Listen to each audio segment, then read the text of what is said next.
Well, hello, I thought I'd come out on a new bike ride today. Nowhere in particular, just thought, why not? Let's go out. It's a bit dull today though, it's the weather isn't great. Typical British grey weather. But that's not stopping me, I'm out and about, doing what I do. However, I have got some news for you. Today, this is the last time I'm going to be on this bike. I've had so many problems with this bike. I've had chain snapping, flat tyres, wobbling seats, even the chain is slipping now, the gears I should say, and it's just done it then. And it just seems to be a constant thing. Just seems to be problem after problem with it. So what I've decided is today I'm actually going to go and buy a brand new bike, and I'm so excited about it. My wife is not, but I am.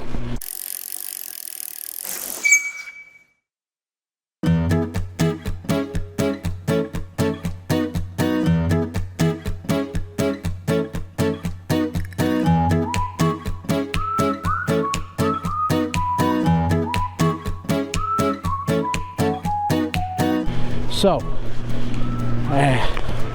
not sure what I'm going to buy yet. Don't know whether it's going to be a hybrid, an electric bike, or just a mountain bike. However, looking at them all individually, I have been looking at the electric bikes quite a lot, and I was thinking, oh, that might be the easier option. But you know something? The idea actually sounds great, but when you start looking at them, and they are a good thing, but when you start looking at them for adventure riding and bike packing, etc., what I keep thinking is, what happens when the battery goes dead when you're in the middle of nowhere? Because these bikes are not light. That means you've got to push something that's twice as heavy, maybe 3 times as heavy as a normal bike. Well, to show you what I mean, this is a pretty standard Carrera mountain bike, which at the time of filming cost £330, but weighed only 15 kg, compared to the electric Carrera that costs £899, but weighs in at a massive 23.3 kg, and the battery only lasts 6 hours. So if you're in the middle of nowhere and have no option to charge it up, you're stuck with a great big lump of metal along with all your camping gear. So I'm sort of discounting that now, and I think mainly the reason I was looking at them certainly at the beginning was because I was being a bit lazy. But now I've started to do this a little bit now, I'm thinking this is alright, this is not as bad as what I thought it would be. So fingers crossed I'm going to find something better today. I did look at, I've been looking at the hybrids and obviously the mountain bikes. Which I'm going to go for, I'm not sure, because I'm not doing this for speed. So I've discounted a racer straight away. I'm not doing it for speed at all. I'm doing it at my own little leisure, you know, cycling along at my own little speed. And that way I'm thinking, well, maybe I should just go for a mountain bike then, because I do want to go off-road at some point once I find my feet a little bit, and fingers crossed it should all be good. I'm trying to concentrate on the traffic as well. People don't give a shit when you're on a mountain bike.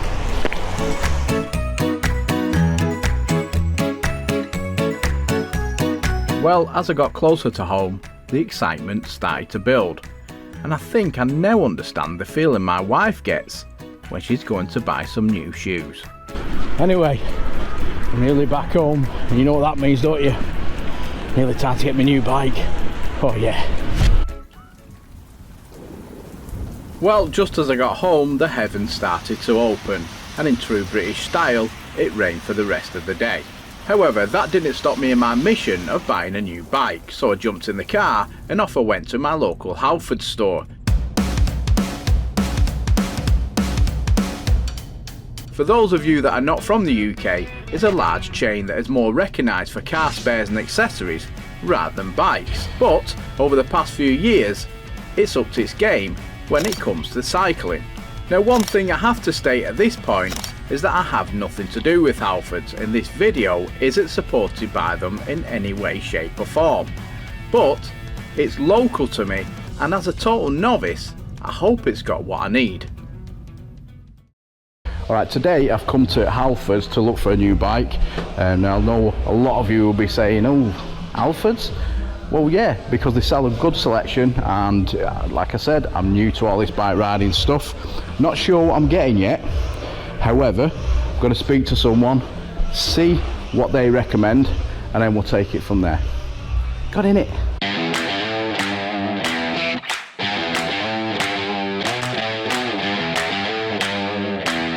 Like I said, I'm at Halfords. This is Pete who works here. Hello. Pete's going to help me today, so really looking forward to this. We're going to go through some bikes. He's going to show me what I should have and what I shouldn't have, and fingers crossed we'll come across something that's going to be good for me and ideal for what I'm going to be doing. Now, there may be those of you who are experienced bikers that will turn your nose up at Halfords, claiming that I should have gone to shops that specialise in bikes only and talked to informative staff instead of Halfords staff who know nothing at all. Well, maybe, but to me that is nothing more than brand snobbery, and I'm pretty sure I can get something to suit my needs right here, and you may actually be surprised just how experienced their staff actually are. So Pete, what can you suggest for me? Right, depending on the terrain and where you're going, when you said bike packing, is it going to be mainly in this country, or are you going to be using it overseas at all? At the moment it's going to be in this country, right. However, at some point I will be going over to overseas, but I think when I go overseas I'll be buying another bike as well. Right. But at the moment this is for mainly in this country, just to get me started and so that I know what I'm actually going to be, you know, what I'm looking at really. Okay then. Normally most people, when they're going kind of like doing trail work, off-road, they want a bike which can handle kind of near enough all kind of circumstances, whether it's a little bit on road, a little bit of mild kind of dirt track, canal tow paths, even the cycle bridle ways that you find. So we normally suggest kind of a thing called a hardtail.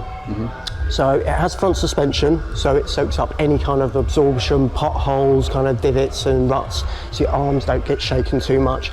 But the back end is a rigid frame, gives you more controllability rather than a dual suspension bike.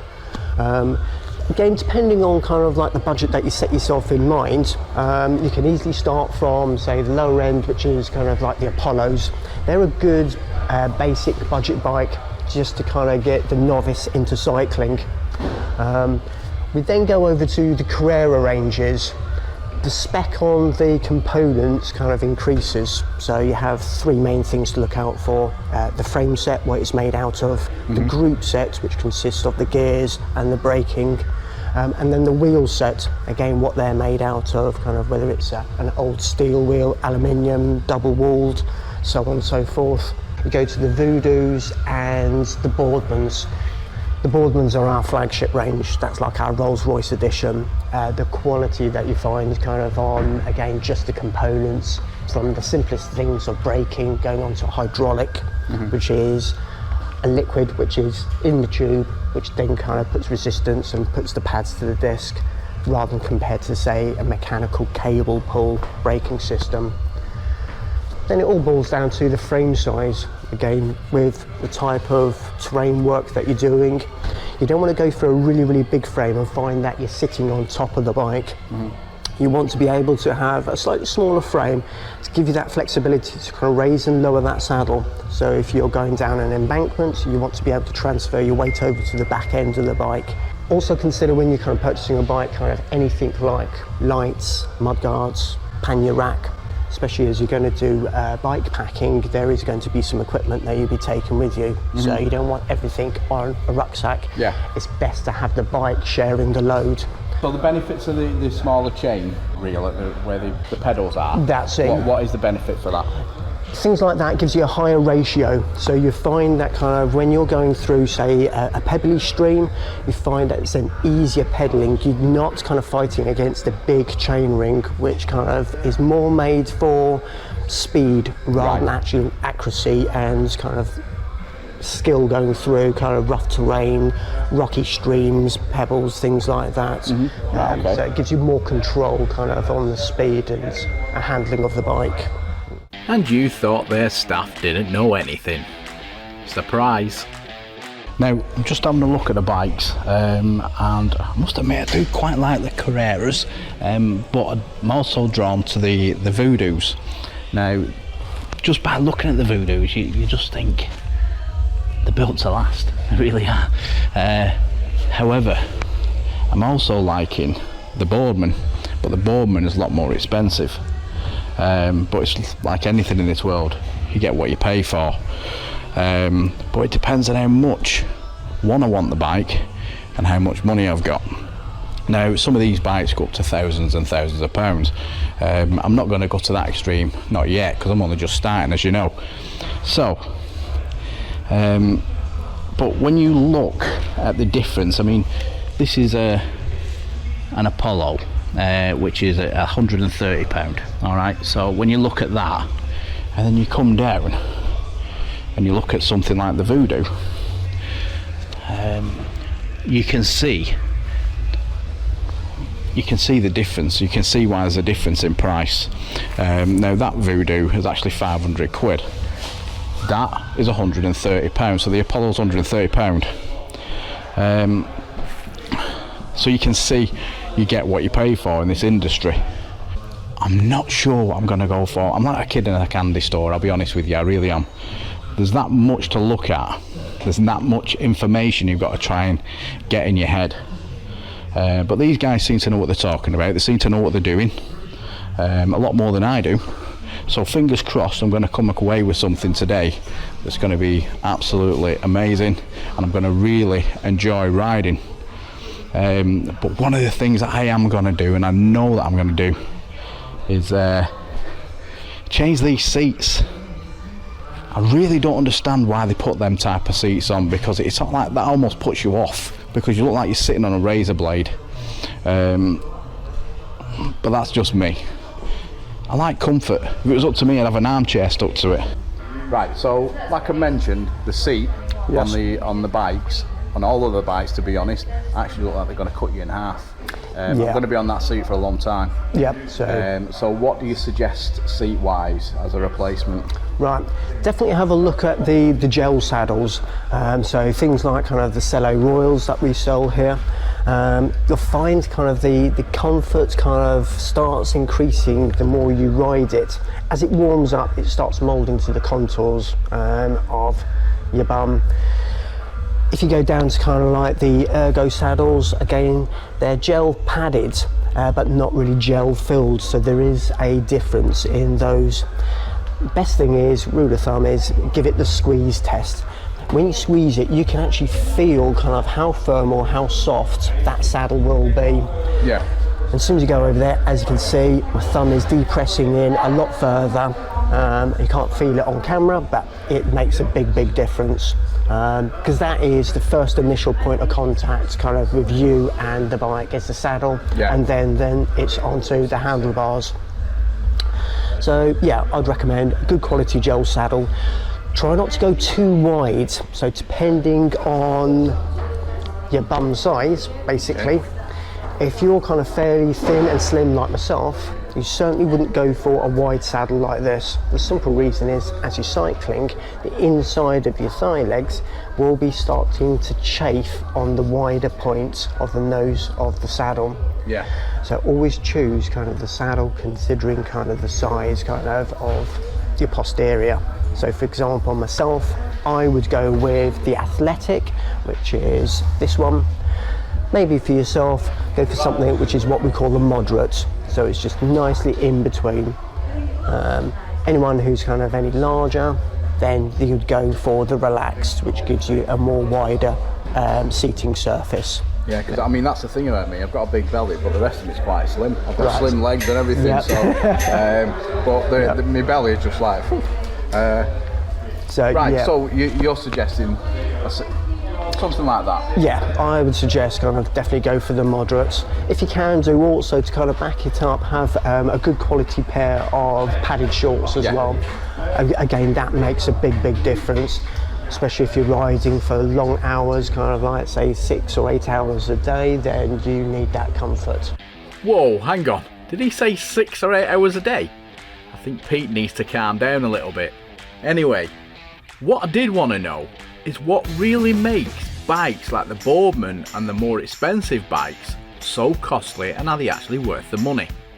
With the Boardmans and the Voodoos, you find that they have a proper sealed cartridge bearing system in the headset. Okay. This actually makes it a lot smoother to actually kind of rotate, and the longevity is kind of triple that of what you get on, say, the Apollos or the Carreras. Right. It's the hidden little features which make the bike, even when it comes down to the frame kind of geometry and setup, you often find that with Boardmans, for example, let me show you here. Normally this is an aluminium frame, but what they do is they finish off the frame welding to a nice smooth finish. So it gives you a nice silky smooth finishing touch. It's those little touches which make the difference. Right, yeah, so the welding is like you can see there compared to, I don't know, should we have a look at the Apollo or? Yeah, or even the Carreras. So for example, this one's an Apollo and a Carrera. You can see the welding joint, which we call like a fish scale effect. Yeah, so we're looking at there, aren't we? Yeah. It will still hold the bike, the frame structure together, but it's those little finishing touches that Boardman kind of do, which actually kind of like set it apart from all the other bikes. Right. Well, when you look at a side-by-side comparison of the frames, to the untrained eye, you would never even notice the welding because the frames are all covered in great paint jobs and stickers. But on closer inspection, you really can see the workmanship on the Boardman bike is far superior. So I suppose that is a factor that I'll need to take into account when I'm buying my new bike. Right, one person I do need to show you, this is the original person I was speaking to as well. But he decided, it's called Nails here, he decided to push me on to Pete. Not in a bad way, but I just thought I'd show you him because he's quite a big lad. Have you seen the size of his muscles? You know what I mean? They're nearly as big as mine. Anyway. Almost. Yeah, almost. Anyway, like I said, I'm here at Halfords. The staff here have been absolutely fantastic. They've been really knowledgeable. They've helped me a lot. And I'm really looking forward to getting the new bike. But like I said, which bike will it be? We'll see in a minute. Well, I have to say, and I have used it a bit today, I actually got the Boardman.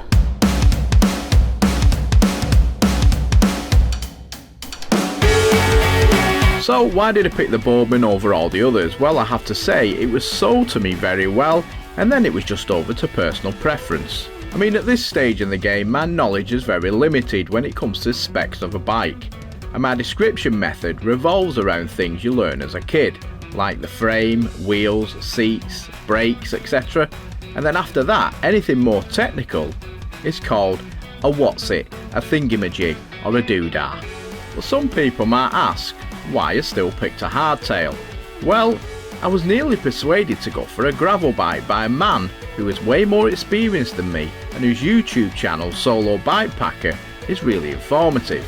But because I was already riding a hardtail, I decided to go with what I know. However, if you are new to the whole bike packing thing, I'll leave a link to the Solo Bikepacking channel in the description. As for the bike, I'll keep you updated on how everything pans out in the coming months and tell you whether the Boardman really is worth the money for my bike packing adventures. So that's it from me, and I'd like to say a big thank you to the guys over there at Halfords for all their advice. It was really very much appreciated. So catch you next time on Curiosity Adventures.